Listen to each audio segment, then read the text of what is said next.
بسم اللہ الرحمن الرحیم۔ السلام علیکم ناظرین و سامعین، آپ سن رہے ہیں وطن کی مٹی گواہ رہنا، جس کے مصنف ہیں محترم طارق اسماعیل ساگر صاحب۔ میں ہوں ڈاکٹر محمد انیب سلیمی۔ تو آئیے محترم ناظرین و سامعین، ہم بڑھتے ہیں اس کہانی کی 13ویں قسط کی جانب۔ بس اسٹینڈ میں بنے ایک ہوٹل کے کیبن میں جگن ناتھ کی ساری فیملی موجود تھی۔ خان دانستہ باہر کھڑا رہا، لیکن سہائے اسے ضد کر کے اندر لے گیا۔ اس نے اپنی فیملی کا تعارف اس سے کروایا۔ بڑی بیٹی مسز سوشیل شادی شدہ اور 2 بچوں کی ماں تھی، لیکن اس نے اپنے جسم سے غفلت نہیں برتی تھی، اور اگر سہائے نہ بتاتا تو خان اس کی بجائے سہائے کی دوسری بیٹی آشا کو ان بچوں کی ماں سمجھ لیتا۔ تیسری بیٹی، جو اب تک خاصی ٹیڑھی ہو کر خان کو کن اکھیوں سے دیکھتی آئی تھی، سوشیل سے چھوٹی اور آشا سے بڑی تھی، اور ایک کالج میں گریجویشن کے آخری سال کی طالبہ تھی۔ کیا شبھ نام ہے آپ کا؟ خان نے خود ہی اس کا تعارف دریافت کیا تھا۔ جی رما، اس نے خاصی لجاجت کا مظاہرہ کیا۔ اگر وہ اکیلی ہوتی تو خان ضرور اس کے اس انداز تکلم پر کوئی تبصرہ کر کے اس کے دل میں اپنے لیے پہلے سے موجود جگہ پر قبضہ جمانے کی کوشش کرتا، لیکن یہاں اس نے ایک خاص انداز سے مسکرانے ہی پر اکتفا کیا۔ یہ الگ بات ہے کہ اس کے مسکرانے کی ایک ادا بھی رما کو ضرورت سے زیادہ بھا گئی۔ سہائے کے واحد لڑکے کا نام کشور سہائے تھا، جو تھا تو 10ویں جماعت کا طالب علم، لیکن اپنی عمر سے کہیں بڑا دکھائی دیتا تھا۔ خان نے اپنی طرف سے خاصی پرتکلف چائے کا آرڈر دیا۔ سوائے رما اور سہائے کے باقی کسی نے بھی چائے نوشی اور اس سے متعلقہ لوازمات نوش جان کرنے میں بخل سے کام نہیں لیا تھا۔ سوشیل کے دونوں ہی بچے ننھا سریواس اور میناکشی اس معاملے میں کچھ زیادہ ہی بے تکلف واقع ہوئے تھے۔ اپنی ماں کی آنکھیں دکھانے اور گھورنے کو انہوں نے یکسر نظر انداز کر دیا تھا۔ بیرے کو بل دیتے ہوئے خان نے جس بے رحمی سے اسے ٹپ کیا تھا، اس پر اس درمیانے درجے کی فیملی کا چونکنا بالکل فطری بات تھی۔ بس میں سوار ہونے تک وہ رما کو اپنی وجاہت اور باقیوں کو امارت کا قائل کر چکا تھا۔ بس کے چلتے ہی بوڑھا سہائے اس کا دکھ جاننے پر بضد ہوا، اور خان کو بادلے ناخواستہ اسے بتانا ہی پڑا کہ پتا جی کے سورگباش ہونے کے بعد اس کے دونوں بڑے بھائی جو شادی شدہ ہیں سانپ بن کر دولت پر بیٹھ گئے ہیں۔ ماں بچپن ہی میں مر گئی تھی۔ جب وہ بڑے بھائیوں کو خود پر ہونے والی زیادتیوں کا احساس دلاتا ہے تو وہ الٹا اسے آوارہ اور لاپرواہ کہہ کر مورد الزام ٹھہرانا شروع کر دیتے ہیں، اور اپنا حصہ لے کر الگ ہو جانے کی دھمکی دیتے ہیں۔ لے لو نا تم اپنا حصہ اور علیحدہ بزنس کر لو۔ بوڑھے سہائے کے منہ میں پانی بھر آیا اور وہ پھٹی پھٹی نگاہوں سے اس کی طرف دیکھنے لگا۔ انکل، اکیلا آدمی کچھ نہیں کر سکتا، کچھ نہیں کر سکتا۔ خان نے ٹھنڈی آہ بھری۔ بیٹا، تم نے خود ہی تو کہا تھا کہ پچھلے جنم میں ضرور تمہارا میرے ساتھ کوئی ناطہ رہا ہے، پھر بھی خود کو اکیلا محسوس کرتے ہو؟ سہائے نے بڑے گھمبیر اور ہمدردانہ لہجے میں اسے تسلی دلائی۔ جواب میں جس رد عمل کا اظہار خان نے کیا تھا وہ سہائے کے لیے بالکل غیر متوقع تھا۔ اس نے جگن ناتھ سہائے کا ہاتھ اپنے دونوں ہاتھوں میں تھام کر بڑی نرمی لیکن انتہائی محبت سے دبا دیا تھا، اور جب سہائے کی نظریں اس کے چہرے پر پڑیں تو وہ تڑپ ہی کر تو رہ گیا تھا۔ بیچارے ارون کمار کی آنکھوں میں تیرتے آنسو اس کی اینک کے شیشوں میں سے بھی صاف دکھائی پڑتے تھے۔ خان نے جیب سے رومال نکال کر اینک کو ایک ہاتھ سے اوپر اٹھائے ہوئے آنکھوں سے آنسو پونچھے اور اپنا منہ کھڑکی کی طرف کر کے خود کو دل ہی دل میں شاباش دینے لگا۔ سہائے نے اس کی پیٹھ تھپکتے ہوئے اسے حوصلہ دلایا اور مردوں کی طرح زندگی گزارنے کا مشورہ بھی دیا۔ دونوں پھر نارمل لہجے میں باتیں کرنے لگے۔ اس دوران سہائے نے خود ہی ایک تجویز اس کے سامنے رکھ دی۔ مجھے اگلے مہینے تک اپنے بقایا جات مل جائیں گے، اگر تم مناسب سمجھو تو مل کر کوئی بزنس کر لیں گے۔ بیٹا، تم مجھے اپنے سورگباشی پتا سے بڑھ کر پاؤ گے۔ خان چند لمحے کچھ سوچتا رہا، پھر ایک گہری سانس لی اور سہائے سے مخاطب ہوا۔ انکل، آپ کو اپنے بقایا جات کی ضرورت پیش نہیں آئے گی، انہیں کسی اور وقت کے لیے سنبھال رکھیے۔ میرے پاس دولت بہت ہے لیکن پیار نہیں۔ مجھے تو باپ کی پدرانہ شفقت ہی چاہیے تھی، وہ مل گئی۔ میں آپ سے دہلی میں ملوں گا اور وہی کروں گا جو آپ چاہیں گے۔ بوڑھا سہائے جوش محبت سے پگھل گیا۔ اس نے کپ کپاتے ہاتھوں سے خان کے دونوں کندھے دبا کر اپنی اس کیفیت پر قابو پانے کی کوشش کی تھی۔ بوڑھے نے نہ صرف زبانی سے دہلی میں اپنے گھر کا پتہ سمجھایا تھا بلکہ رما کو یہ بھی کہا تھا کہ وہ اپنی ڈائری کے ایک ورق پر ارون کمار کو ایڈریس لکھ کر دے دے۔ رما نے یہ خوبصورت فریضہ بڑے احسن طریقے سے اور مسکراتے ہوئے ادا کیا تھا۔ اس نے نہ صرف ایک کاغذ پر ایڈریس لکھا بلکہ ایک ٹیلی فون نمبر کونے میں لکھ کر پی پی رما کے الفاظ بھی انگریزی میں لکھ دیے۔ یہ کام اس نے اتنی ہوشیاری سے کیا تھا کہ اپنے ساتھ بیٹھی بہن سوشیل کو شک تک نہیں ہونے دیا۔ یہ ایڈریس والا کاغذ بھی اس نے براہ راست خان کو تھمایا تھا، جس نے ایک کونے میں لکھے ٹیلی فون نمبر پر مسکراتے ہوئے اس کا شکریہ ادا کیا۔ بٹھنڈا آ گیا، سب لوگ اتر گئے، یہاں سے انہیں الگ ہو جانا تھا۔ سہائے نے خان کو اس گھر کا ایڈریس بھی سمجھا دیا تھا جہاں ان لوگوں نے شادی کی تقریب میں شرکت کرنی تھی۔ یہ اس کے سالے کا گھر تھا اور اس نے خان سے بضد ہو کر وعدہ لے لیا تھا کہ وہ ضرور کم از کم اس شادی میں شرکت کے لیے آئے گا۔ خان نے ان کی خوشی کے لیے بادلے ناخواستہ یہ وعدہ کر لیا تھا، ورنہ وہ تو بظاہر اتنا مجبور تھا کہ اپنے کاروباری اوقات میں سے 1 گھنٹہ بھی فراغت کے لیے نہیں نکال سکتا تھا۔ جب سہائے نے اس سے یہاں کا ایڈریس دریافت کیا تو ارون کمار جی نے بڑی خوش اسلوبی سے اسے ٹرخا دیا۔ انکل، عجیب بات پوچھی ہے آپ نے بھی۔ بھئی ایڈریس کیسا؟ تمام مارکیٹیں ہی اپنا ایڈریس ہیں، میں یہیں پر گھوموں گا، کچھ پیسے لینے ہیں اور کچھ نئے آرڈرز۔ اچھا بیٹا، جیسے تمہاری مرضی، لیکن شادی پر آنے کا وعدہ نہیں بھولنا۔ اس نے ضدی بچوں کی طرح خان سے یقین دہانی حاصل کی۔ خان جاتے ہوئے میناکشی کو لاری اڈے سے خوبصورت گڑیا کا تحفہ خرید کر دینا نہیں بھولا تھا۔ ننھی میناکشی کب سے اس گڑیا پر نظریں جمائے ماں سے اس کے حصول کے لیے بضد تھی، لیکن ہر مرتبہ مسز سوشیل اسے گھور کر رہ جاتی۔ رہنے دیتے بھائی صاحب، اس کی تو عادت ہی یہی ہے، یہ ہر چیز کے لیے مچل جاتی ہے۔ مسز سوشیل نے احساس تشکر میں ڈوبنے کے باوجود فرار کی راہ ڈھونڈنی چاہی۔ کوئی بات نہیں، میری بھی یہی عادت ہے، لیکن میرا کیس ذرا مختلف ہے، مجھے کوئی لے کر نہیں دیتا دیدی۔ وہ لوگ بہت خوش قسمت ہوتے ہیں جن کی خواہش پوری کرنے کے لیے کوئی موجود ہو۔ اس کا لہجہ اتنا گھمبیر تھا کہ مسز سوشیل دہل کر ہی تو رہ گئی۔ رما کے دل میں تو اس کے لیے اب محبت کے ساتھ ترحم اور ہمدردی کے جذبات بھی بیدار ہونے لگے تھے۔ ان لوگوں سے رخصت ہوتے ہوئے خان نے خاص طور سے رما ہی کی طرح ہاتھ باندھ کر پرنام کیا تھا، جو اپنے سینے کے سامنے ہاتھ باندھے بالکل دیوی کی تصویر کی مانند اسے تب تک جاتے ہوئے دیکھتی رہی جب تک وہ ایک نزدیکی بس کے پیچھے غائب نہ ہو گیا ہو۔ منوہر لال سورج چڑھنے تک پجاری کے ہاں ہی ٹکا رہا، پھر اس نے پجاری سے کہیں جانے کی آگیا لی اور شام تک لوٹ آنے کا وعدہ کر کے باہر آ گیا۔ اس نے کپڑے تو سادہ سے کھدر کے پہن رکھے تھے، لیکن چہرے میرے سے کوئی پہنچا ہوا گیانی دھیانی قسم کا فلاسفر نظر آ رہا تھا۔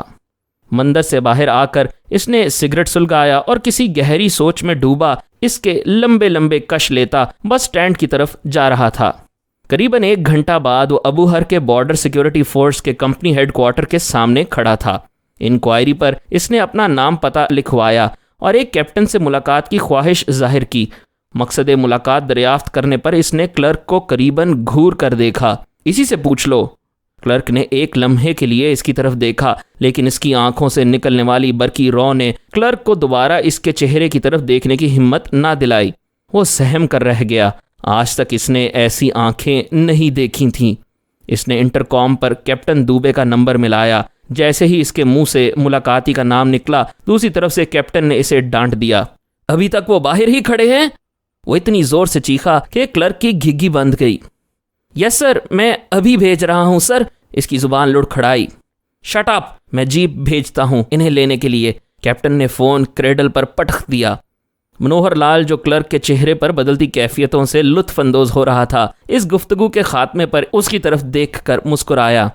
میرے خیال سے تمہیں مقصد ملاقات کا علم ہو گیا ہوگا۔ شمع کر دیجئے مہاراج، میں یہاں نیا آیا ہوں۔ اس نے لاشعوری طور پر ہاتھ بھی باندھ دیے۔ منوہر لال بغیر کوئی جواب دیے سامنے سے آتی جیپ کی طرف متوجہ ہو گیا۔ جیپ اس کے نزدیک آ کر رک گئی۔ ایک مستعد نائک نے ڈرائیور کی سیٹ سے اتر کر اسے دیکھتے ہی ایڑیاں ملا کر تعظیم دی۔ شاید وہ اس کا شناسا تھا۔ پھر ہاتھ جوڑ کر اس نے منوہر لال کو پرنام کیا اور بڑے مؤدب لہجے میں اگلی سیٹ پر بیٹھنے کی دعوت دی۔ منوہر لال اس کے ساتھ بیٹھ گیا۔ 2-3 minute jeep company headquarter کی مختلف روشوں پر دوڑتی رہی۔ بالآخر ایک میدان کے کونے میں بنے بیرک نما کمرے کے سامنے رک گئی۔ بیرک کے دروازے پر کیپٹن دوبے باہیں پھیلائے اس کا منتظر تھا۔ ارے تم کہاں سے ٹپک پڑے مہاراج؟